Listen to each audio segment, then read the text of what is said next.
So our next speaker is Aaron Vaughn. He works in the Structural Acoustics Branch at NASA Langley Research Center, and he's a member of the Community Test and Planning Execution Team. He has a bachelor's and a master's degree in applied physics from Brigham Young University. And without any further ado, I'll let him start. Let's see. Okay, I guess they started me in the middle, but I'll start at the beginning for you. Okay, thanks. Yeah, thanks. I have to give a big thanks to Will Dobler, who has co-authored this presentation with me, and yeah, I'm excited to present to you all today. Let's see. Okay, so we're going to be talking about the dose and response data, and my hope for you is to have a better appreciation of what we're talking about when we're saying dose and response data, and to understand what it is, how we're measuring it, and also have appreciation of some of the challenges that we encounter as we try to collect this dose response data, and appreciate any feedback you have in regards to some of the methodologies that I'll be presenting about, and other concerns that you may have regarding some of the methodologies we're approaching. So we're going to first start with a brief historical background in regards to community noise studies on dose response, talking about the Schultz curve and a recent FAA neighborhood environmental survey that was conducted. And we're just going to answer those questions regarding both the dose, which is our x-axis, and the response, the y-axis, of what it is, how we measure it, and what are sources of error and variability.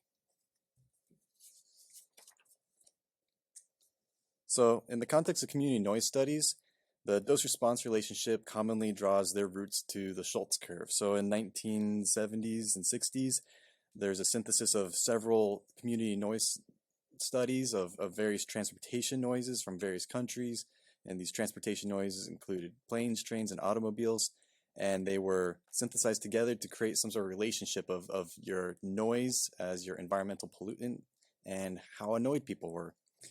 So the dose here, our x-axis, is the day-night average sound level, or DNL, which is a noise metric to characterize the loudness of your noise source, and then your response is given as your percent highly annoyed. And the justification for the response metric of high annoyance is that when people are highly annoyed by the noise, the effects of non-acoustical variables are reduced, and the correlation between the noise dose and the expressed subjective reaction is high for both individuals and groups. The resulting fit to the dose response data is a cubic curve fit shown here, given in that expression on the slide. And this was a synthesis of several studies. In more recent studies, it's more common to focus on one singular noise source. So looking at the FAA's Neighborhood Environmental Survey, they surveyed 20 airports across the United States to update the Schultz curve from the 70s to, this was published just recently last year, or I guess 2 years ago. And yeah, so you see on the right the variability of all the 20 different airports. Again, we have our dose as day-night level, and we have an estimated percent highly annoyed as our response. And you see there's lots of variability between all the different airports, and this corresponds to the updated curve on the left-hand side, which you have your mean in the middle, and then the variability that's all about the variability due to all these differences across these different airport locations. And so this is a recent example of aircraft noise, looking at how people respond in a dose response setting. So now switching gears to our situation here, we're talking about supersonic overflights. So the noise dose we are interested here is the sonic boom for conventional aircraft, or in the case of the X-59, it's going to be more of a sonic thump. And so why we're using the level for this is that the level is characteristic of the loudness, which is the primary driver for annoyance. We are going to be measuring this outdoors. We're going to have upwards of 100 noise monitors in the field that we're going to be measuring, in addition to using physics-based simulation or predictions to be able to create a map of the levels to assign to folks. And people may be inside or outside, but we're going to just stick with the noise dose itself is going to be an outdoor measurement. And yeah, we're going to combine the modeling predictions with the measurements in the field to be able to assign folks their individual dose value. So what metrics and what units go about or are used for measuring this, and some of this has been alluded to earlier. We have, the human ears are complex. They aren't perfect responders to any type of sound. We have, frequency differences. Some frequencies we're more sensitive to, others we're not, and also the loudness of it could be variable too. So it's and as Jonathan just mentioned, we're talking about impulse sounds here that are very different to continuous noise, and our ears respond differently to that as well. So we have several candidate metrics that we're running with. So sound exposure level is just very commonly used in most noise community noise studies. So we're looking at A, B, C, D, and E weightings, which there's a plot there showing as a function of frequency, how they are adjusted, how the gain in dB are adjusted relative to the zero, which accounts for just, how our ears actually respond to sound. And perceived level is a common one that we've been using. It's just a candidate metric that is, it's a little bit more complex. It has some loudness depending weightings with it to better account for the impulse and the low frequency content of the sonic booms. There's also the indoor sonic boom annoyance predictor, or ISBAP, which is a hybrid of your perceived level PL and A and C weighting. And the units we use here are decibels. So decibels is a logarithmic scale, and it's the same units that we're using for all these different scales that just have different frequency weightings, essentially. And it's commonly calculated using the equation shown there, but it's important to note that it's a logarithmic scale. You don't add 70 and 70 decibels together to get 140. 70, like two events at 70 would sum up to be more like 73, since you add the pressures and not their levels together. Okay, so this has been shown previously, and just to kind of give a sense of how loud we're talking about when we're talking about these these future supersonic aircraft, specifically with X-59. This is the perceived level decibel scale, and the Concorde, which was around in the 70s to early 2000s, that was a supersonic aircraft. It was on the order of 105 decibels. And that's, similar to a car door slamming right in front of your face, or lightning striking nearby, or I guess, the thunder that you hear from the lightning striking nearby, and that can be quite startling. And so the quiet supersonic transit instead is more like a car door across the street slamming that you may hear your neighbors get home and they close the door, but it's not something that's going to necessarily overly annoy you or anything, or the sound of distant thunder. So it seems to be more on the scale of something that may be more acceptable to future communities, but we still need to collect the data to verify this. So again, looking at the data that we're collecting both single event and cumulative data, because we are going to recruit the same group. We're going to have that same group of participants in a given community responding to every single overflight over that month-long test. We're going to have them respond to each one, and at the end of day, we'll ask them again, how annoyed were you by the events of that day? So that way we can know how they respond to just single overflights, and also just on a daily scale, how annoyed they are due to multiple flights in a day. And so the single events, again, are perceived level, but then the cumulative, we're going to use our day-night level summation that was alluded to earlier with the Schultz curve and other community noise surveys. And yeah, we sum them together, and again, we have to sum them appropriately and not just as they are, you add the pressures together instead of just your levels. And so there's an example given in the red of some survey data that is single event, where two participants are responding to a couple of events that have their dose and PL and their annoyance response, and then correspondingly the cumulative dose is calculated from the single event doses of that day, but then the annoyance response comes from a separate survey, which is the end of day survey. So there's lots of potential for there to be variability in your dose estimates. For example, turbulence. This is, in acoustics, we commonly talk about your source, your path, and your receiver.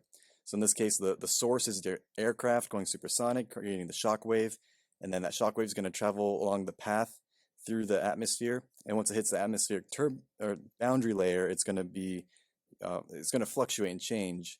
And once it hits the ground, where the receiver, the people are, or the microphone that's measuring it, it has potential to change even more. So one way to visualize turbulence is to imagine light going through a pool where there's, focusing and defocusing of the light at the bottom of a pool. So similarly, the air, the turbulence in the air will cause similar focusing and defocusing of the shock wave, so it can change during that path traveling period.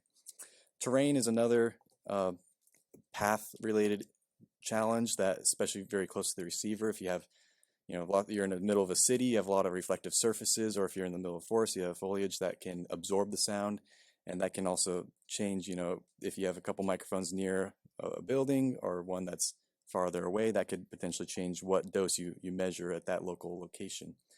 Then there's also ambient noise to consider that, if you can't hear the dose or hear the aircraft above your ambient area, it's hard to, know exactly what they're responding to, and it's loud. So it's important to be able to have a good signal to noise ratio where our signal, the supersonic overflight signature, is greater than the background noise that people are experiencing, so we could, or specifically for the microphones, that the microphones themselves can be able to distinguish that from the background noise and give more accurate measurements of the dose.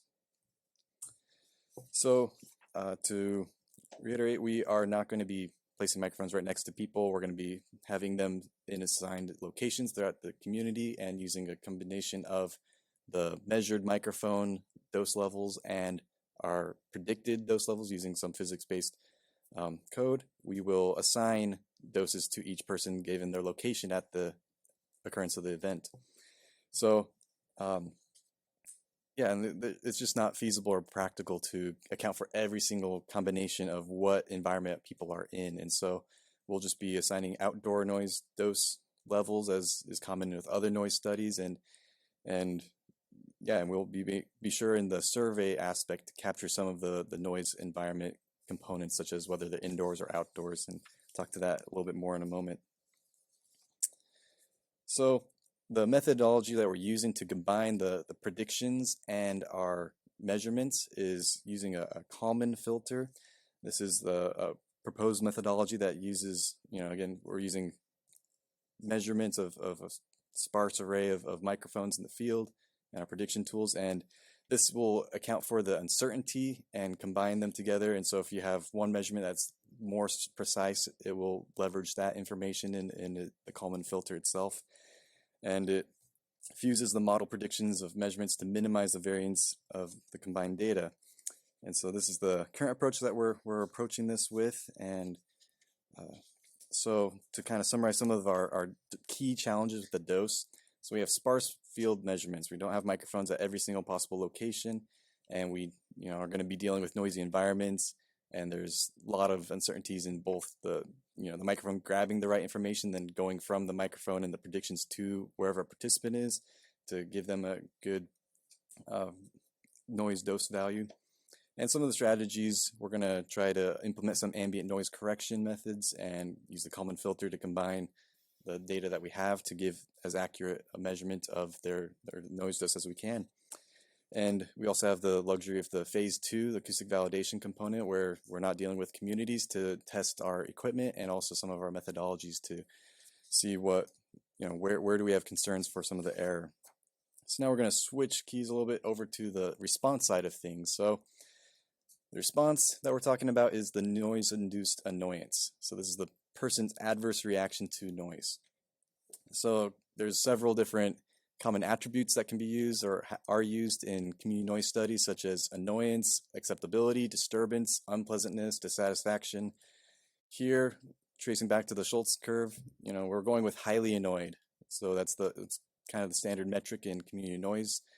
And to measure that, we have a 5-point verbal scale that goes from not at all to extremely annoyed, with very and extremely annoyed being considered highly annoyed.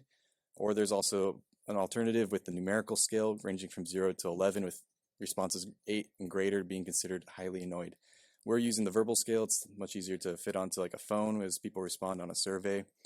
And other important factors to consider as well with their responses, are people experiencing vibration or rattle?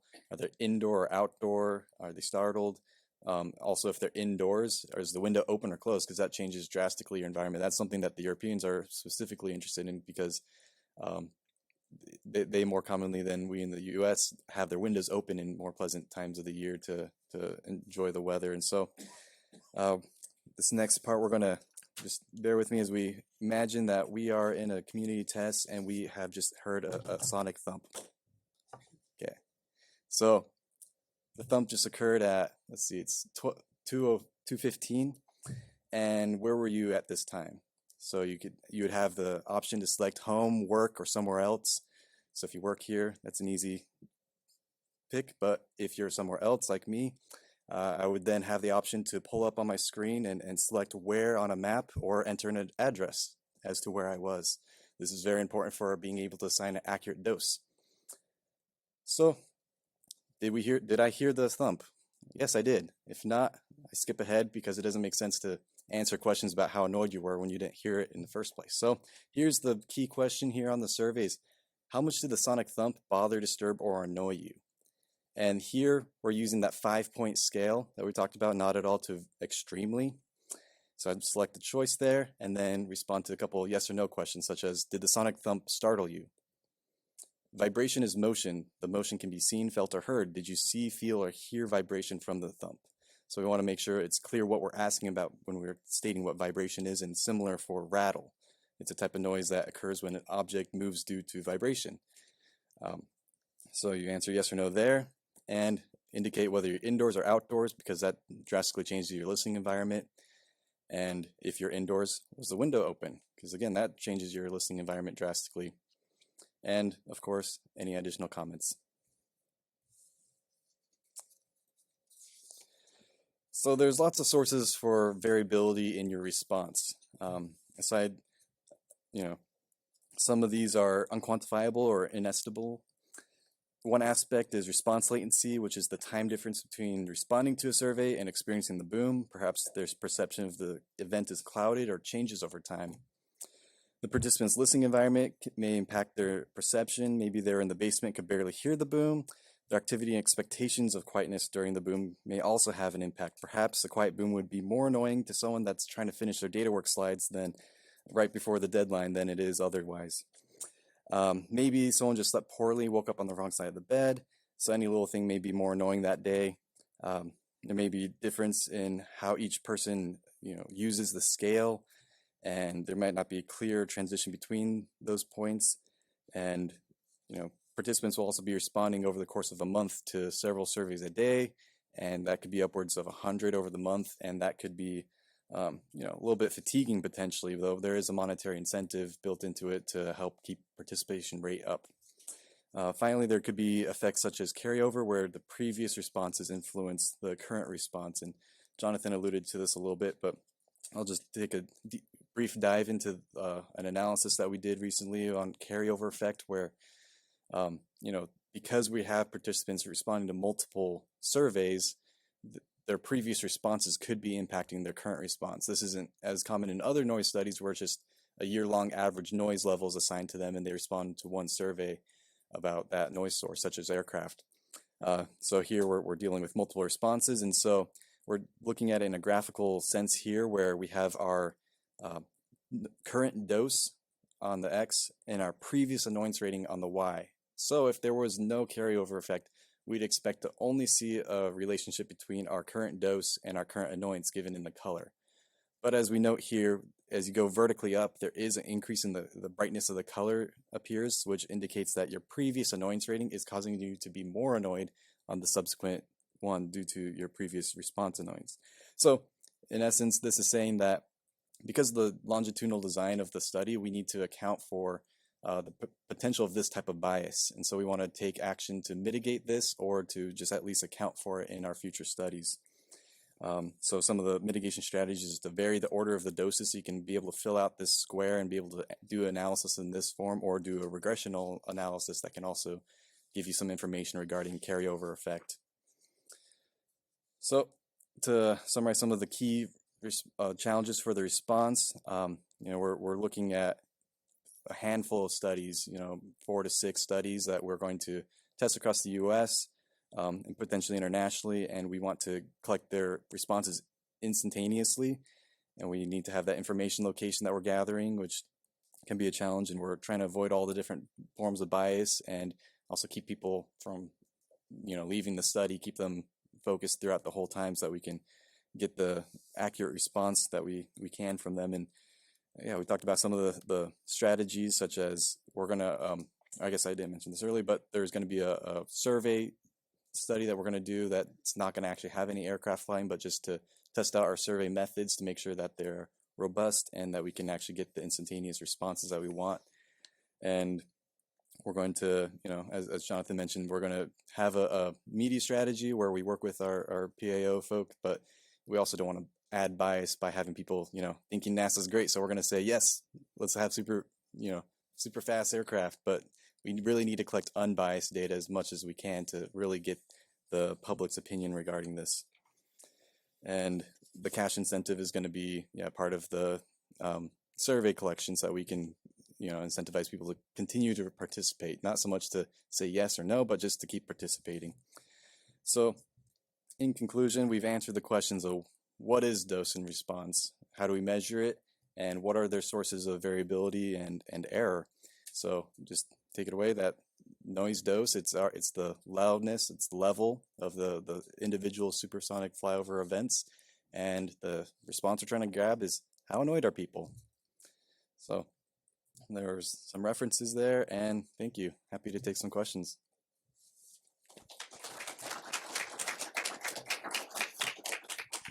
Okay, we're happy to take questions.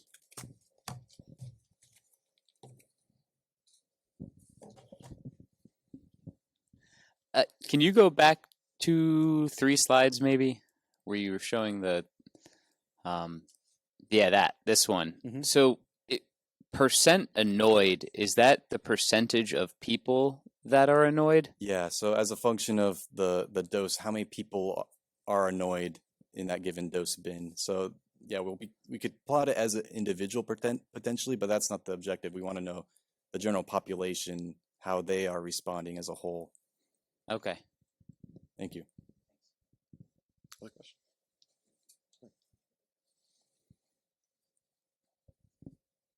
I'm wondering about the people who reported they didn't hear the sonic boom at all. Are you counting that as not annoyed at all, or do they not even enter the analysis? Yes, Nathan has a plot that shows that. So we group them with not at all annoyed, because if you don't hear it, you can't really be annoyed by it. You can't be annoyed by the acoustic component of it, at least. Hi, thanks for the great talk. It's super clear. When it comes to response variation, are you considering also, I guess, biological or medical variation? So people have different hearing aptitudes, and also it can also depend on the amount of earwax or other items. I mostly ask this because I know, personally, I'm convinced that people have different hearing levels. Especially at staff meeting, people who whisper have different whispering tolerances. Yeah, no, that's a great question. And I think in the background survey, there is a question that asks about whether you consider yourself having normal hearing or not.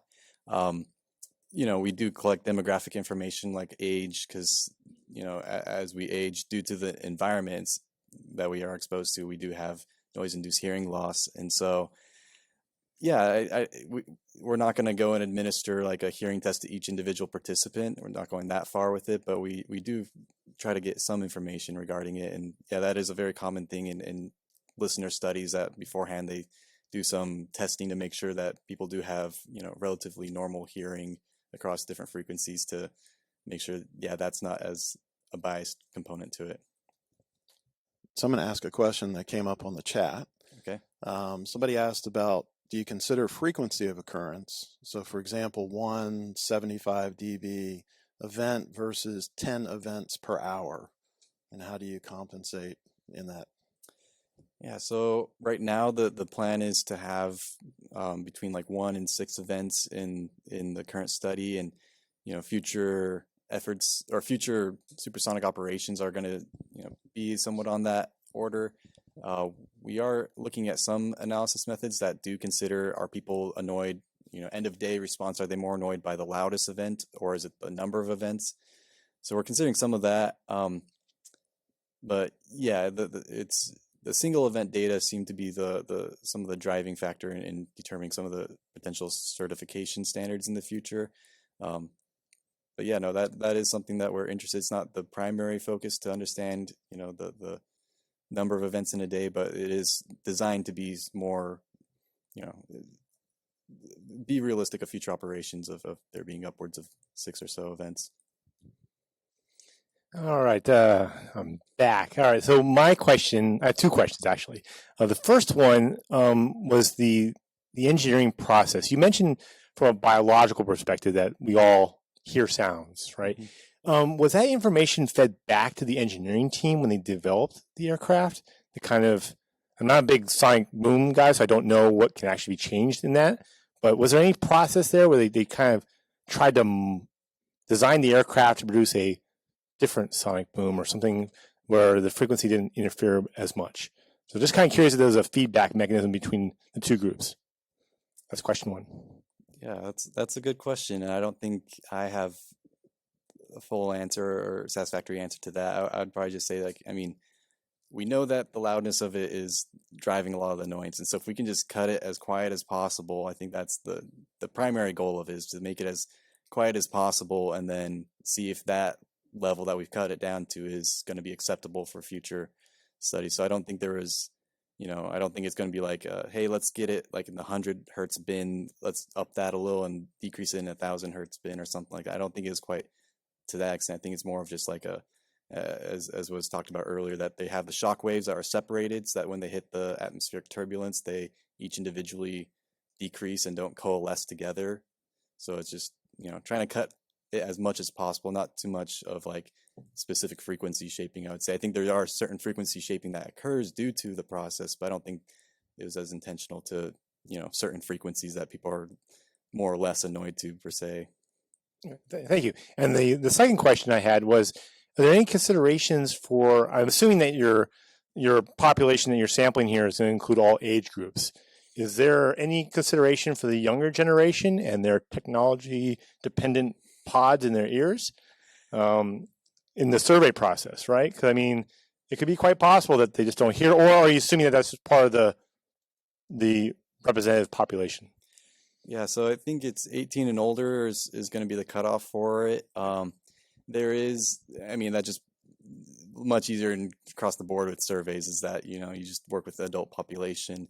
But yeah, no, that is a good point, that there are, as time progresses and technology advances, that there are different ways that we're experiencing noise inducing hearing loss. And so factory workers back in the day, before they set more rigorous standards, were experiencing various noise loss and or hearing loss due to noise. And so, yeah, I think that the verdict is out as far as I know regarding the acoustical literature regarding that, but I think that is a big concern because it's also really hard because every person has a different shaped ear. So they do have some of these acoustic mannequins where they have microphones in the ears, but I've done some research with that, and just even as inserting headphones on it, each time you insert the headphones, the placement of the headphones with the silicone ears that they have on it can give you different levels. So it's really a challenging problem, and I'm sure there's folks out there looking into it, but I don't think that's it's a little bit out of the scope of what we're doing here, but definitely something of interest in the acoustics community, I believe. So I've got one more question from the chat. Somebody asked about takeoff noise if they live near an airport, and this person lives near Dulles. And so they're curious how the plane compares to, how that portion of the sound will compare. Yeah, that's a good question. So it is a GEF 404 engine, which is,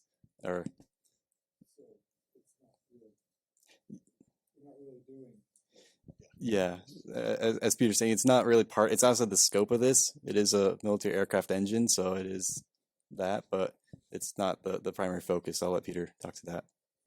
Yes. So the objective of the test is really about sonic boom noise, not airport noise. We recognize that airport noise from supersonic airplanes is another technical challenge that needs to be addressed. But again, in the process of trying to do this and tackle the sonic boom problem in a cost-effective manner, we elected to use existing military aircraft engine because it was available. Yeah. If future supersonic airplanes would have a propulsion system which would make them quieter. And there is actually work going on to set a noise standard for landing and takeoff noise for supersonic aircraft as well. And that the level that seems to be targeted is the current level for subsonic aircraft. So, Thank you, Peter.